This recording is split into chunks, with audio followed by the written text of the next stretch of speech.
네, 현재 크립토 마켓 전반적으로 충격적인 루머가 하나 돌고 있습니다. 바로 전 세계 1위 거래소 바이낸스에서 자금을 즉시 빼야 한다라는 퍼드가 돌고 있는 것인데 트위터를 한번 보도록 하겠습니다. 네, 트위터를 보게 되면은 remove your fund from Binance immediately. This is not a test or not joke라고 적혀 있습니다. or not joke가 아니죠. 이제 조크라고 적혀 있는데 이제 해석을 해 보면은 바이낸스에서 즉시 자금을 빼라. 지금 한 말은 절대로 농담이나 테스트가 아니다라고 해석할 수 있는데요. 이제 월스트리트 저널 역시 바이낸스의 기업 구조에 대한 정보가 부족하다고 지적을 하고 있습니다. 구독과 좋아요, 알림 설정 부탁드립니다. 안녕하십니까. 암호화폐 정보를 전달해 드리는 닥터 비트맨입니다. 네, 화요일도 슬슬 마무리되고 있습니다. 어떻게 오늘 하루 잘 보내고 계신가요? 참 쉽지 않은 시간들이 반복이 되고 있습니다. 이제 비트코인 기준으로 17,000달러대에서 움직이고는 있는데 이 중요한 것이 현재 바이낸스와 관련한 퍼드들이 퍼지고 있다라는 것이죠.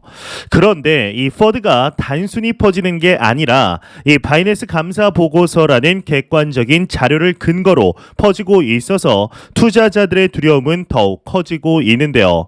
일단은 코인 마켓캡에서 메이저 탑10 코인들 먼저 한번 살펴보도록 하겠습니다. 네, 일단 시가총액 1위 비트코인의 경우는 전날 대비 1.46% 상승한 17,196달러대를 나타내고 있습니다. 2위의 이더리움은 1.44% 상승한 이제 1,268달러대를 나타내고 있으며 지금 7위의 XRP의 경우는 1.78% 상승한 0.38달러, 8위의 도지코인은 0.44% 상승한 0.088달러대를 나타내고 있는데요. 5위의 BNB 코인의 경우는 5.48% 하락한 266달러대를 나타내고 있습니다. 이 퍼드가 퍼지고 있는 것에 비하면은 다소 하락분이 그래도 좀 괜찮다라고 볼 수가 있겠죠. 네, 지금 비트코인의 더미넌스는 39.1%, 이더리움의 더미넌스는 18.3%를 나타내고 있는데요. 그렇다면 과연 선물 투자자분들은 현재 포지션 어떻게 나누고 있는지 롱숏 비율 한번 확인해 보도록 하겠습니다. 네, 일단 비트코인의 경우는 숏 포지션이 63%로 우위를 점하고 있습니다. 이더리움의 경우는 숏 포지션이 57%를 나타내고 있으며 XRP의 경우는 이와는 반대로 오히려 롱 포지션이 68%로 우위를 점하고 있네요. 네, 현재 이제 크립토 마켓 전반적으로 이제 충격적인 루머가 하나 돌고 있습니다. 바로 전 세계 1위 거래소 이 바이낸스에서 자금을 즉시 빼야 한다라는 퍼드가 돌고 있는 것인데 트위터를 한번 보도록 하겠습니다. 네, 트위터를 보게 되면은 remove your fund from Binance immediately. This is not a test or joke라고 적혀 있습니다. 발음이 굉장히 이제 한국적이죠. 네, 일단 해석을 해보면 이 바이낸스에서 즉시 자금을 빼라. 지금 한 말은 절대로 농담이나 테스트가 아니다라고 해석할 수 있는데 이러한 말을 적은 인물은 암호화폐 투자 플랫폼 이글브룩의 이사회 소속의 마이클 알프레드라는 인물입니다. 이 바이낸스와 관련된 퍼드가 확산이 되고 있는 가운데 이 바이낸스에서 자금을 빼라라는 조언이 나온 것이죠. 이제 최근 감사법인 마자르스가 발표한 바이낸스 준비금 증명 보고서가 불충분하다라는 지적이 나왔습니다. 이 거래소 내부 통제의 질과 마진 커버를 위한 자산 청산 이제 정보가 부족하여서 재무 신뢰도를 높이지 못한다라는 것인데요. 이 월스트리트 저널 역시 바이낸스의 기업 구조에 대한 정보가 부족하다고 지적을 하였는데 월스트리트 저널의 경우는 글로벌 회계법인 마자스가 바이낸스의 요청에 따라 작성을 했고 이로 인해서 감사 보고서로 보기 어렵다라고 평가를 하였습니다. 또한 바이낸스의 부채와 자산은 각각 59만 7,692개의 비트코인과 58만 2,486개의 비트코인으로 기재가 되어 있는데 이 부채가 자산보다 약 3%가량 많다라는 것이죠. 이것이 뜻하는 바는 바이낸스의 주장대로 고객 자산 대비 준비금이 1대1로 충족되지 않는다라는 것이며, 이를 환산하면 부채가 한화 약 3,200억 원에 이르는 것으로 계산이 됩니다. 일단 앞서 바이낸스는 FTX 거래소의 붕괴 이후에 암호화폐 원래 주소에 대한 세부 정보가 담긴 준비금 증명 보고서를 공개한 바 있는데, 이 바이낸스 홈페이지에서 준비금 증명 보고서는 우리가 보관 중인 고객들의 자산을 구체적으로 보여준다며 우리 각 고객 자산을 1대1로 커버할 수 있는 자금을 보유 중이라는 증거라고 덧붙이게 됩니다. 이에 이제 미 증권거래위원회 전 집행 변호사인 존 리드 스타크의 경우는 트위터를 통해서 이 바이낸스의 준비금 증명 보고서는 내부 재무 통제의 정보가 없고 의견이나 보증 결론이 없다라며, SEC 집행 변호사로 이제 18년 이상 근무한 나는 이러한 상황을 두고 위험 신호다라고 정의한다, 이렇게 강조를 하였습니다. 또한 뉴욕 바르크 대학의 더글러스 카마이클 회계학 교수의 경우는 이 보고서가 투자자가 가질 수 있는 모든 질문에 대한 답이 될 수는 없다라며, 이 보고서는 단지 회사 자산이 담보로 블록체인에 존재하며 바이낸스의 통제 아래 있다는 것을 보여주는 것이라고 짚게됩니다. 현재 준비금 증명 보고서에 대한 우려로 인해서 이 바이낸스에 대한 인출이 현재 급증을 하고 있는데요. 이 코인데스크 US에 따르면 지난 24시간 동안 바이낸스에서 9억 2천만 달러, 하나 약 1조 2천억 원의 자금이 순유출이 되게 됩니다. 이제 추가적으로 알아보니 바이낸스의 경우는 현재 검찰로부터 형사 고발을 당할 우려 또한 있는 것으로 보이는데, 이는 내일 오전 영상으로 한번 다뤄보도록 하겠습니다. 이게 참 지난 11월 발생한 FTX 사태로 시끄러운 현 상황 속에서 이 바이낸스마저 무너지게 된다면 크립토 마켓은 여태껏 보지 못한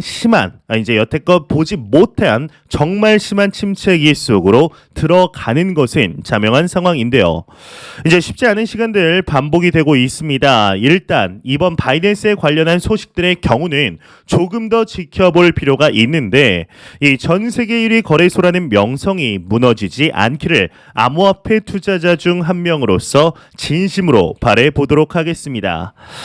이제 작년이죠. 2021년 내내 XRP의 상승을 기대했던 요인 중에는 이제 플레어 네트워크가 있었습니다.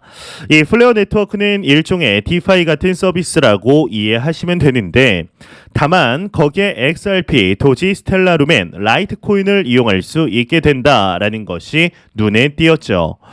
이제 이렇게 들으면 당연히 시가총액이 가장 높은 XRP의 수요가 증가하게 되고, 거기에 XRP로 일종의 디파이 생태계를 조성한다라는 느낌을 받기에 충분하기에 이 투자자들은 기대감이 상당히 컸습니다.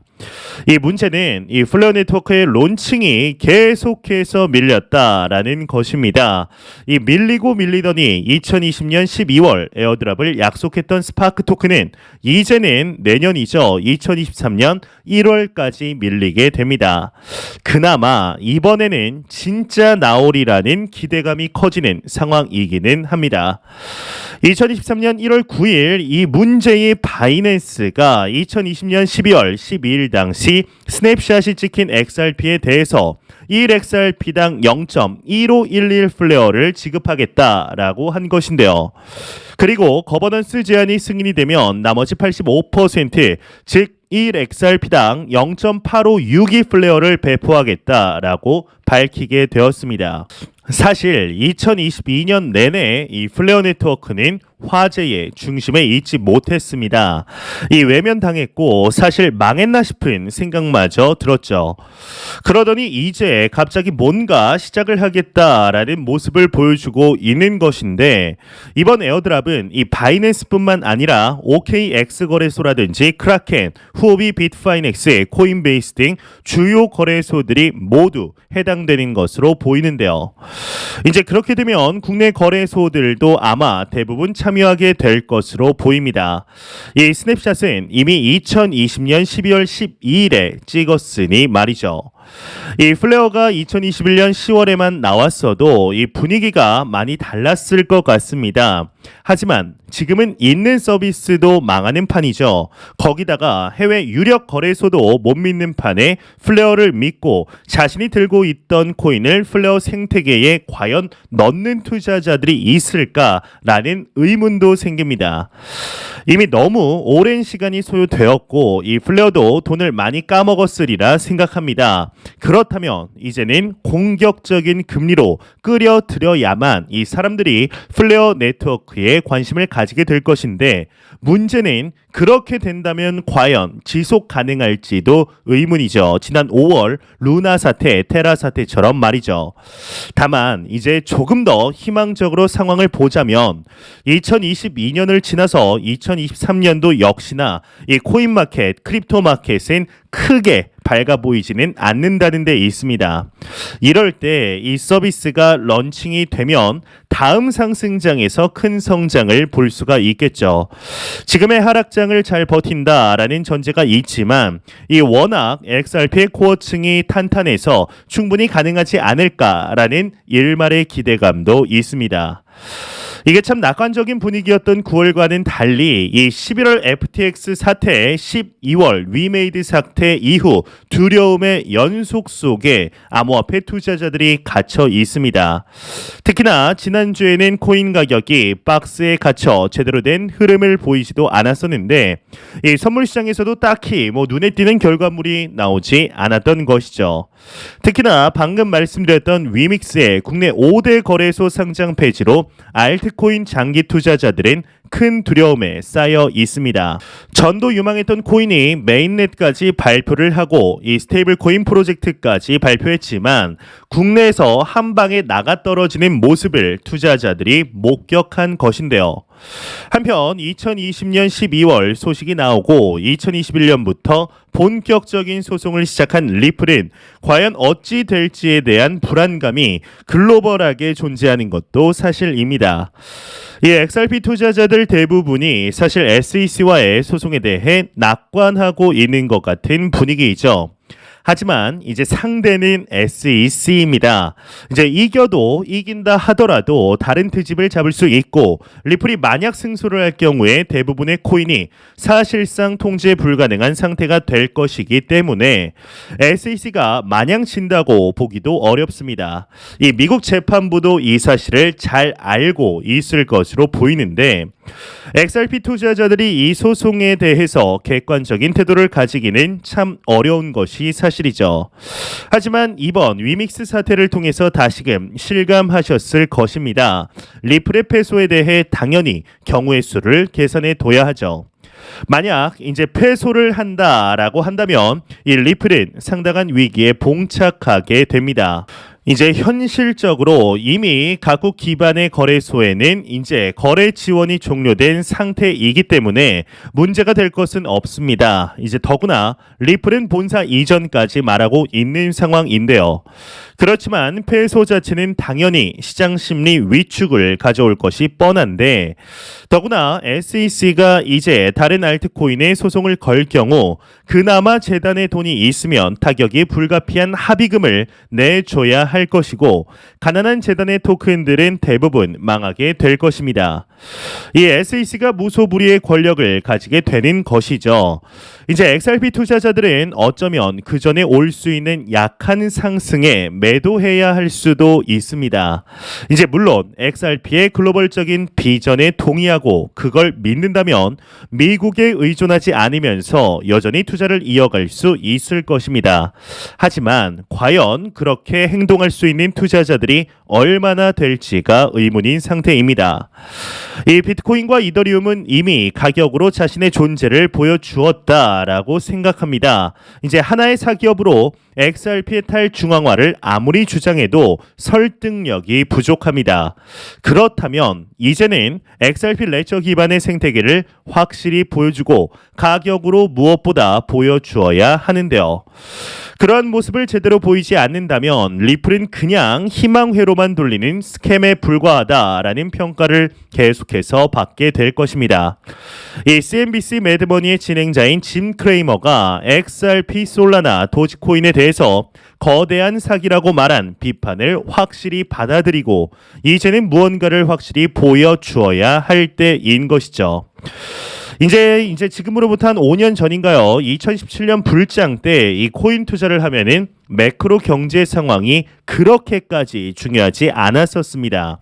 사실 생각해보면 2017년은 투자하기에 너무 좋은 때였죠. 이 부동산 가격도 한창 오르던 때였습니다. 반면 증시는 별 재미가 없었죠. 그때는 한국이 코인을 주도하던 시기였습니다. 이 중고등학생도 학교에서 코인을 한다는 이야기가 나오던 때였죠. 그래서 이제 증시로 들어갈 돈이 코인으로 몰렸다라는 이야기가 나올 정도였는데 실제로 2017년 증시는 참 재미가 없었습니다. 현재 이제 환율은 1,300원대에서 움직이고 있습니다. 이제 1,400원대를 넘던 것이 엊그제 같은데 벌써 이렇게나 떨어진 것인데요.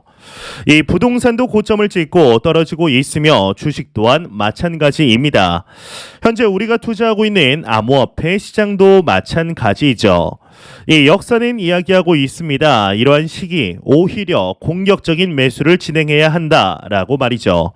이제 그렇지만 현재 퍼지고 있는 글로벌 1위의 암호화폐 거래소 이 바이낸스에 대한 우려로 다시 한번 크립토 마켓은 시험대 위에 올라섰습니다. 이 최후의 보루라고 불리우는 바이낸스는 절대로 무너지지 않기를 진심으로 바래 보도록 하겠습니다. 암호화폐 투자자 중 한 명으로서 말이죠. 네, 제가 준비해온 소식 여기까지입니다. 영상이 도움이 되셨다면 구독과 좋아요 그리고 광고 한 편만 처음부터 끝까지 시청 부탁드립니다. 이 채널은 오직 광고 수익으로 운영이 되게 됩니다.